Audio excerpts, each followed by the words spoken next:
Chapter 8 fights. ये पूरी कहानी लेखिका की जुबानी है। चलो ना, सुमन ने आलिया से कहा। तुम जाओ, मैं ये फिनिश करके आती हूँ, आलिया रिप्लाई की और अपने आधे भरे हुए ड्रिंक के ग्लास को अपनी आंखों के सामने शेक करने लगी। ठीक है, पर जल्दी आना, सुमन ने कहा और डांस फ्लोर की तरफ निकल गई। आलिया ने पूरे क्लब में अपनी नजरें घुमाई जहां तक उसकी विजन जा सकती थी और साथ ही साथ वो अपनी ड्रिंक के स्लो सिप्स ले रही थी। उसने ग्लास को काउंटर पर रखा और स्टूल से एक छोटी सी जंप के साथ खड़ी हुई और फिर सुमन की तरफ निकल गई जो डांस फ्लोर पर थी।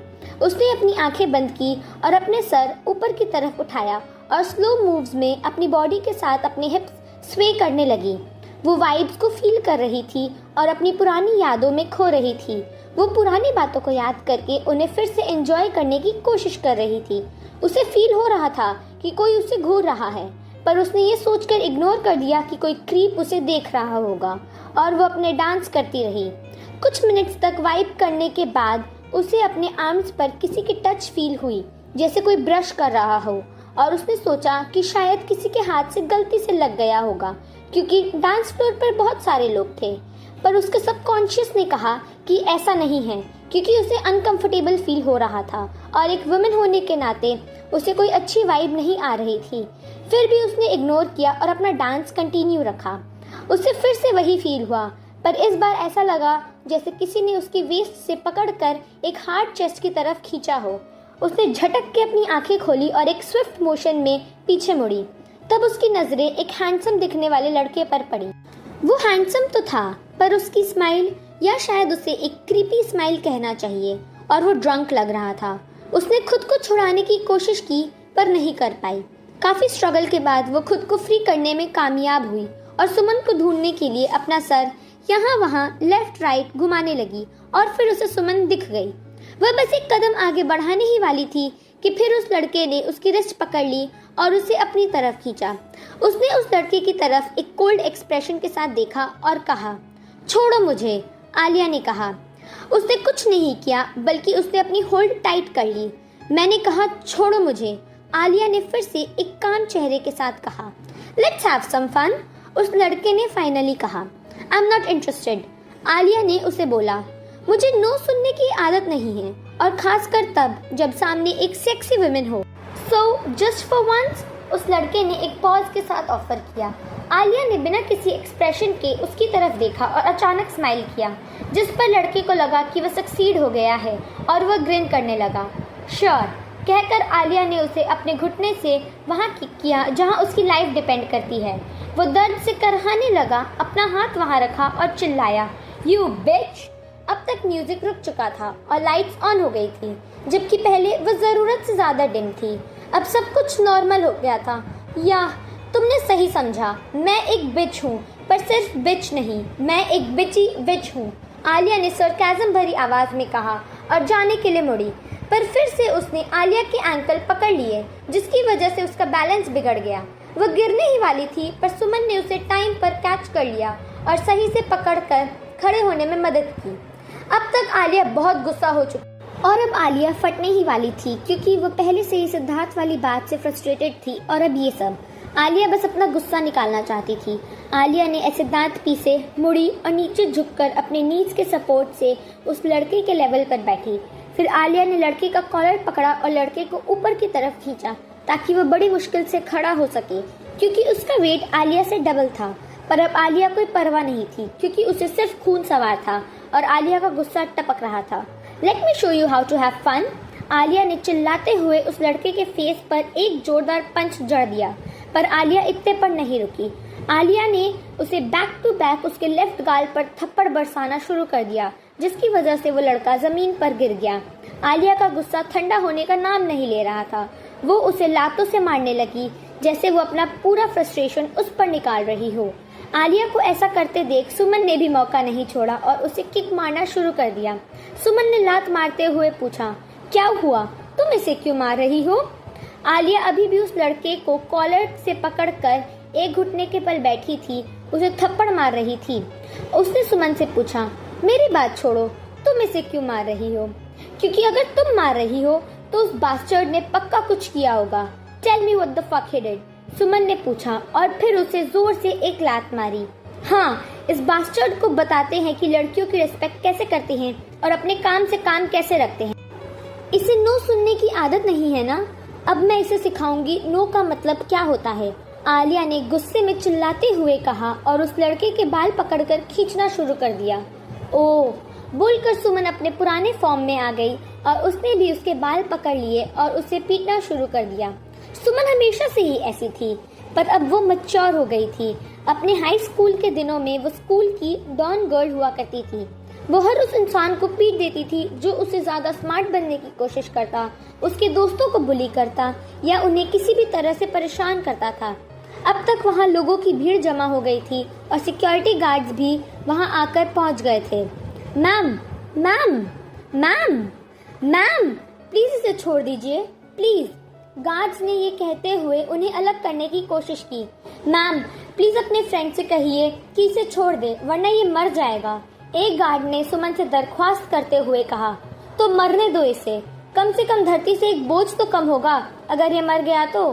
यू बास्टर्ड, तुम्हारी हिम्मत कैसे हुई? सुमन ने ये आखिरी बात उसे अपनी तरफ घुमाते हुए कही और उसके लेफ्ट गाल पर एक टाइट थप्पड़ जड़ा और फिर वैसे ही एक थप्पड़ उसके राइट गाल पर भी मार दिया। मैम, हम आपसे भीख मांग रहे हैं, अगर इसे कुछ हो गया तो हमारे लिए मुश्किल हो जाएगी। हमने पुलिस को भी पहले ही कॉल कर दिया है, अब प्लीज इसे छोड़ दीजिए, दूसरे गार्ड ने कहा। आलिया, बस करो, उसे सबक मिल गया है, तुम बस काम। सुमन ने कहा, पर आलिया का ध्यान बिल्कुल नहीं था क्योंकि उसे सिर्फ खून सवार दिख रहा था। उसका दिमाग उससे कह रहा था, आलिया, अपना सारा गुस्सा निकाल दो, अभी सिर्फ दर्द हो रहा है, अपने दिल को पूछो। तभी उसके दिल ने बीच में कहा, हाँ, बहुत दर्द हो रहा है, पर शायद उस लड़के को भी तो बहुत दर्द हो रहा होगा यार। इस बात पर आलिया के दिमाग ने चिढ़ते हुए अपनी नजरें घुमाई। आलिया, आलिया, आलिया, आलिया। सुमन की आवाज सुनकर वो झटके से होश में आई और उसकी तरफ देखा। क्या तुम मेरी बात सुन रही हो? सुमन ने पूछा। आलिया ने हामी में सर हिलाई। ओके, तो अब बस काम डाउन हो जाओ, चलो अब यहाँ से, पुलिस अब उसका ध्यान रख लेगी। चलो अब, सुमन ने बहुत ही काम आवाज में कहा, जैसे वो किसी छोटे बच्चे को समझा रही हो। आलिया ने कोई जवाब नहीं दिया और बस बाहर की तरफ निकल गई।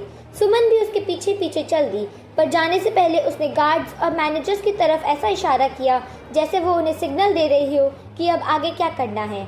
इस कमीने को बेसमेंट में ले जाओ, इसे अब मैं आगे देखूंगा। एक खतरनाक और ठंडी आवाज आई, पर वो कामनेस बिल्कुल भी पॉजिटिव नहीं लग रही थी। सर, आप यहाँ? मैनेजर ने डरते हुए पूछा। सिद्धार्थ मैनेजर को एक जोरदार घूरा और कहा, वही करो जो मैंने कहा है, समझ में आया? सिद्धार्थ ने अपनी गर्दन थोड़ी टेढ़ी करते हुए पूछा। राहुल, सिद्धार्थ ने पुकारा और इशारा किया। तभी गार्ड्स का एक ग्रुप आया और उस लड़के को वहां से उठाकर ले गया।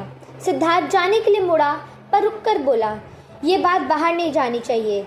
ये कहकर सिद्धार्थ बाहर चला गया। इसे टॉर्चर करो, पर जान से मत मारना। मैं चाहता हूँ कि तुम इसे बेस्ट ट्रीटमेंट दो क्योंकि ये हमारा स्पेशल गेस्ट है, सिद्धार्थ ने राहुल से कहा। ये सुनकर राहुल ने स्मर्क किया और हामी भरी, ये सोचते हुए कि अब उसे मजे करने का मौका मिलेगा। ये कहकर वह अपनी कार में बैठा और ड्राइवर को एक पर्टिकुलर कार का पीछा करने को कहा। दूसरी तरफ आलिया का मूड काफ़ी ख़राब था और सुमन ड्राइव कर रही थी क्योंकि वो जानती थी कि ये कुछ भी बोलने का सही वक्त नहीं है।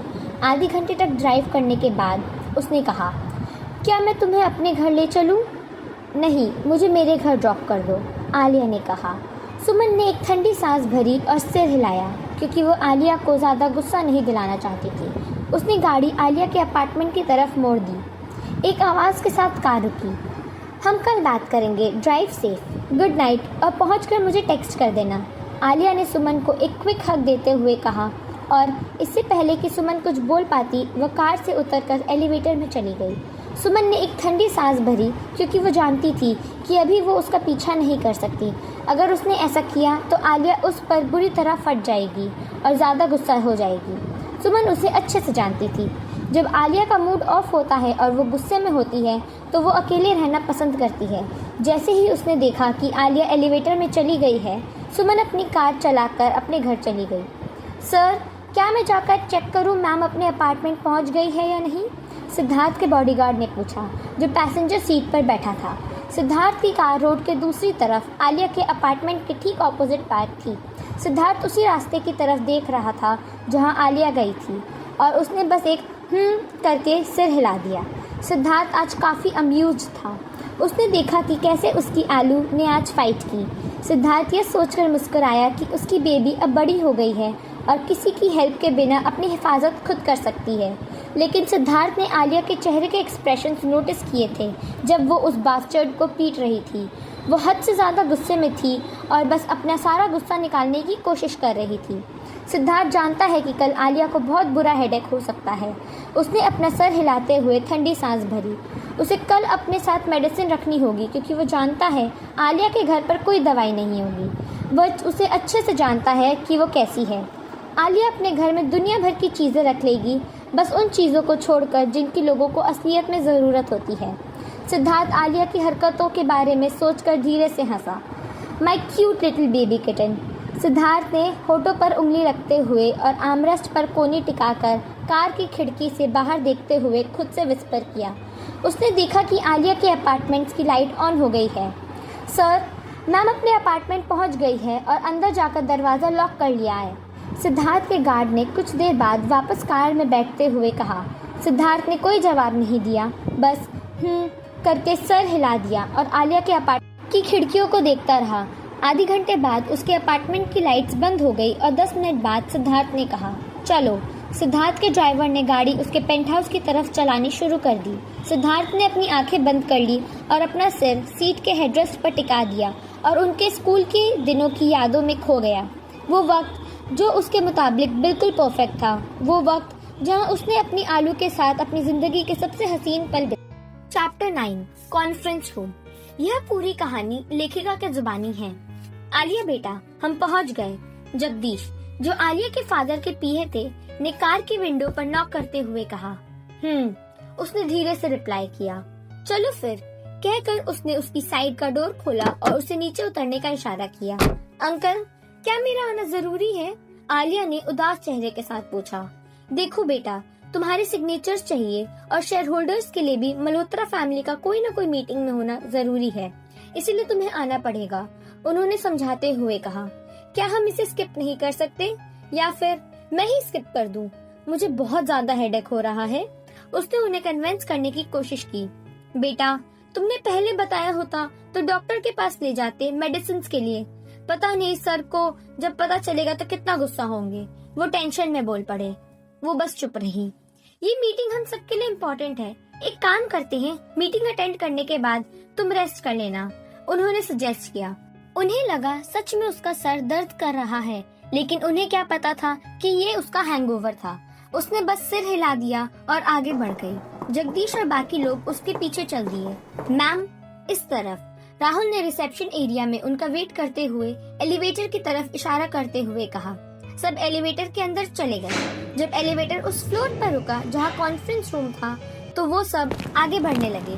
राहुल ने डोर खोलकर आलिया को पहले अंदर जाने दिया। थैंक यू, आलिया ने हल्की सी आवाज में कहा, जिस पर राहुल ने एक छोटी सी स्माइल दी। वो कॉन्फ्रेंस रूम में अपना सर ऊंचा करके एंटर हुई। हालांकि उसका हेडेक बहुत ज्यादा हो रहा था, लेकिन वो अपनी गलती की वजह से अपने फादर का बिजनेस सफर नहीं होने देना चाहती थी। आगे की कहानी सिद्धार्थ की जुबानी है। सर, मीटिंग रूम रेडी है और सब लोग आ चुके हैं। राहुल ने नॉक करके मेरे केबिन में एंटर होते हुए कहा। मैंने सिर हिलाकर पूछा, सब आ गए? जी सर, सब आ गए हैं, बस मल्होत्रा साइड से कोई आना बाकी है। शायद उनकी डॉटर आएंगी। मिस्टर सिंह से थोड़ी देर पहले बात हुई थी, राहुल ने कहा। ओके, रिसेप्शन एरिया में जाओ और उनका वेट करो। जैसे ही वो आए उन्हें कॉन्फ्रेंस रूम तक ले आना, मैंने कहा। ओके सर, मैं वही करने जा रहा था, राहुल ने रिप्लाई किया। You may leave. मेरा इतना कहते ही वो नॉड करके बाहर चला गया। मैं भी कॉन्फ्रेंस रूम की तरफ बढ़ गया। जैसे ही मैं रूम एंटर हुआ, सब अपनी सीट से रेस्पेक्ट में खड़े हो गए। मैंने बस हल्का सा नॉड किया और सेंटर में हेड सीट पर बैठ गया। जब मैं मीटिंग स्टार्ट होने का वेट कर रहा था, तब मुझे हील्स के क्लिकिंग की आवाज सुनाई दी। मेरा दिल तेज धड़कने लगा क्योंकि मुझे पता था कौन आया है। कहीं न कहीं मैं बहुत खुश था और बस मुड़कर उसे देखना चाहता था, लेकिन मैं खुद को रोका। हील्स की आवाज मेरे पास से गुजरी और वो मेरे राइट साइड वाली चेयर पे जाके बैठ गई क्योंकि वही एक सीट खाली थी। माय अपॉलॉजी जेंटलमैन, लेट होने के लिए सॉरी, मैं ट्रैफिक में फंस गई थी, उसने अपनी एंजेलिक वॉइस में कहा। It's totally fine miss Malhotra, हम सब जानते हैं दिल्ली का ट्रैफिक कैसा होता है, मिस्टर दास ने एक क्रीपी स्माइल के साथ कहा और सब उसकी बात में हाँ मिलाए। उसने उसे एक फेक स्माइल दी और शायद सबसे अननोटिस रह गया, लेकिन मुझसे नहीं। वेल डन मेरी बेबी, प्राउड ऑफ यू। बस ऐसे ही इन कमीनों को इग्नोर करते रहो। चलिए अब मीटिंग स्टार्ट करें, मैंने गला साफ करते हुए कहा और सबने सिर हिला दिया। मीटिंग स्टार्ट होते ही लाइट्स डिम हो गई। कुछ मिनट्स बाद मैं अपनी आलू की तरफ देखा, वो प्रोजेक्टर की तरफ देख रही थी, इतनी एनग्रोस्ड जैसे उसे सब समझ आ रहा हो। लेकिन ऑब्वियसली मुझे पता था कितना समझ आ रहा है। मैं उसे देखता रहा और हमेशा की तरह वो एक झलक ने फिर से मेरी सांसें रोक दी। वो अपने व्हाइट आउटफिट में बहुत क्यूट लग रही थी, लेकिन साथ ही बहुत खूबसूरत भी। अब वो एक लड़की नहीं, एक वुमन लग रही थी, मेरी वुमन। कुछ देर बाद मैंने उसे अपने पर्स से फोन निकालते हुए देखा। उसके पर्स का साइज देखकर मुझे बिल्कुल सरप्राइज नहीं हुआ, क्योंकि मैं जानता था वो कैसी है। लेकिन फिर भी मेरे दिमाग में ये सवाल आया कि आखिर उस पर्स में होता क्या होगा। मैं अपने थॉट्स पर सिर हिलाया और दोबारा प्रेजेंटेशन की तरफ ध्यान देने। अब आगे की लेखिका की जुबानी। एक आवाज अचानक से साइलेंट रूम में गूंजी और सबका अटेंशन उस साउंड की तरफ चला गया। डिवाइन। सिद्धार्थ ने तुरंत उस डायरेक्शन में देखा और आवाज सुनते ही समझ गया कि ये कैंडी क्रश गेम का साउंड था। हाँ, आई एम सॉरी, मैं फोन साइलेंट पर रखना भूल गई थी और एक कॉल आ गया था जिसकी वजह से मीटिंग डिस्टर्ब हो गई। आलिया ने गला साफ करते हुए कहा और फोन साइलेंट मोड पर कर दिया। सिद्धार्थ ये सुनकर स्मर्क करने लगा, क्योंकि उसे अच्छी तरह पता था कि इस वक्त उसे किसने कॉल किया होगा। लेकिन अगले ही पल उसके थॉट्स एक आवाज से टूट गए। उसने आंखें बंद कर ली और अपना जॉ क्लेंच कर लिया। नो प्रॉब्लम मिस मल्होत्रा, हम सब समझते हैं, राइट? मिस्टर दास ने कहा और सबने हाँ में सिर हिला दिया। आलिया ने उसे एक फेक टाइट स्माइल दी। होप अब आपका फोन साइलेंट मोड पर है मिस मल्होत्रा और अब कोई डिस्टर्बेंस नहीं होगा। सिद्धार्थ ने गला साफ करते हुए आलिया की तरफ देखकर कहा, या डिस्टर्बेंस के लिए सॉरी। आलिया ने रिप्लाई दिया, there isn't any problem. Mister Das कुछ बोलने ही वाला था कि सिद्धार्थ ने बीच में ही मीटिंग कंटिन्यू करने को कह दिया, दांतों को भींचते हुए। उसे बिल्कुल पसंद नहीं आ रहा था कि ये आदमी उसकी आलू से इतनी बातें कर रहा था। हर कोई देख सकता था कि आलिया उसे बात करने में इंटरेस्टेड नहीं थी, फिर भी मिस्टर दास समझ ही नहीं रहा था। उसने गुस्से में जॉ क्लेंच किया और उसे ऐसी नजरों से देखा जैसे आंखों में आग हो। अचानक रूम का एटमॉस्फेयर हैवी और गर्म सा होने लगा, जैसे उसका गुस्सा हवा में फैल गया हो। फिर उसने अपनी आलू की तरफ देखा। वो प्रोजेक्टर की तरफ स्लीपी आईज से देख रही थी। उसके होठों पर छोटी सी स्माइल आ गई, क्योंकि उसे पता था कि आलू को कुछ प्रेजेंटेशन का समझ नहीं आ रहा। उसने दोबारा प्रेजेंटेशन की तरफ ध्यान दिया और उस एम्प्लॉय को देखा जो प्रेजेंटेशन दे रहा था। एम्प्लॉय उसकी कोल्ड गेज को देखकर ही कांप गया। कुछ देर बाद आलिया ने प्रोजेक्टर से नजरें हटाकर सिद्धार्थ की तरफ देखा और पाया कि वह पूरा अटेंशन प्रेजेंटेशन को दे रहा था। हाँ, मेरी तरफ एक बार भी नहीं देखा, आलिया ने पाउट करते हुए सोचा। फिर वह इधर उधर देखने लगी, क्योंकि उसे नींद आ रही थी और उसका हेडेक भी कम नहीं हो रहा था। लेकिन उसे क्या पता था कि उसकी हर छोटी हरकत किसी की नजरों से बच नहीं रही थी। वो दोबारा प्रोजेक्टर की तरफ देखने लगी, क्योंकि उसके अकॉर्डिंग वो सब कुछ परफेक्टली समझ रही थी। लेकिन ऑब्वियसली रियलिटी कुछ और थी। लेकिन कुछ देर बाद उसे अपनी थाइज पर किसी की फिंगर्स फील हुई। नीचे देखने पर उसने देखा कि वो एम्प्लॉइज में से एक था। उसने इग्नोर करने का सोचा और अपनी सीट जगदीश की तरफ शिफ्ट कर ली, जो उसके लेफ्ट साइड में बैठे थे। जगदीश ने उसकी तरफ देखा और हल्का सा स्माइल दिया। उसने भी स्माइल रिटर्न की। जब भी वो उनके आसपास होती थी, उसे एक फादरली वार्मथ फील होती थी। लेकिन कुछ देर बाद उसे फिर से वही टच फील हुआ। इस बार उस आदमी का पूरा हाथ था। अब बस बहुत हो गया, उसे पहले बार में ही रिएक्ट कर देना चाहिए था। ये सोचते हुए वो अचानक से अपने सीट पर खड़ी हुई, उस आदमी की चेयर अपनी तरफ घुमाई और जोर से उसके गाल पे थप्पड़ मारा। आवाज पूरे डार्क रूम में गूंज उठी। सबका ध्यान तुरंत उस तरफ चला गया। लाइट्स भी ऑन हो गई। उसने उस आदमी का कॉलर पकड़ा, उसे खड़ा किया और दोबारा उसी गाल पर जोर से एक और थप्पड़ मारा। तब तक सिद्धार्थ और जगदीश भी अपने सीट से उठ चुके थे। क्या हुआ आलिया बेटा? जगदीश ने पूछा। तब तक सिद्धार्थ भी उसके पास आ चुका था। कुछ नहीं अंकल, सर के गाल पे एक मॉस्क्यूटो बैठा था और वो चाहते थे कि मैं उनकी हेल्प कर दूं मॉस्क्यूटो भगाने में। Right sir? उसने आदमी की तरफ देखकर कहा। वो आदमी बस अपने गाल पर हाथ रखकर चुपचाप सिर हिला दिया। ये सुनकर सिद्धार्थ का जॉ और ज्यादा टाइटन हो गया। उसकी मुट्ठी भी कस गई। एक्सक्यूज मी, होप अगर मैं थोड़ी देर के लिए मीटिंग से बाहर जाऊँ तो कोई प्रॉब्लम नहीं होगी? आलिया ने लास्ट लाइन सिद्धार्थ की तरफ देखकर कही। सिद्धार्थ ने बस सिर हिलाया। वो उसकी आंखों में गुस्सा क्लियरली देख सकता था। जैसे ही आलिया रूम से बाहर गई, सिद्धार्थ ने राहुल को सिग्नल दिया। राहुल तुरंत समझ गया कि बॉस क्या चाहते हैं और वो आलिया के पीछे निकल गया। गार्ड्स, सिद्धार्थ ने ठंडी आवाज में कहा। गार्ड्स आए और उस आदमी को अपने साथ ले गए। आप सब मीटिंग कंटिन्यू कीजिए, मिस्टर सिंह। जब तक वो वापस नहीं आती, आप हैंडल कीजिए, कहकर सिद्धार्थ भी बाहर निकल गया। मैम प्लीज, सर ने कहा है आपको उनके केबिन में ले जाऊं। राहुल एलिवेटर की तरफ जाती आलिया के पीछे भागते हुए बोला। इट्स फाइन राहुल, आलिया ने धीमी आवाज में कहा। Ma'am please, I said it's fine Rahul. इस बार उसने गुस्से में उसकी बात काट दी। राहुल उसका एंग्री फेस देखकर गलत कर गया, लेकिन वो जानता था कि अगर उसने आलिया को जाने दिया तो उसका बॉस उसे नहीं छोड़ेगा। उसने हिम्मत करके एक बार और ट्राई करने का सोचा। वो भागकर उसके सामने आ गया, एलिवेटर और आलिया के बीच खड़ा हो गया। मैम प्लीज, इस बार उसने पपी फेस बनाते हुए कहा। I said. आलिया गुस्से में बोल ही रही थी कि एक ठंडी आवाज ने उसे रोक दिया। लीव राहुल। वो मुड़कर देखती है तो सिद्धार्थ वहाँ खड़ा था।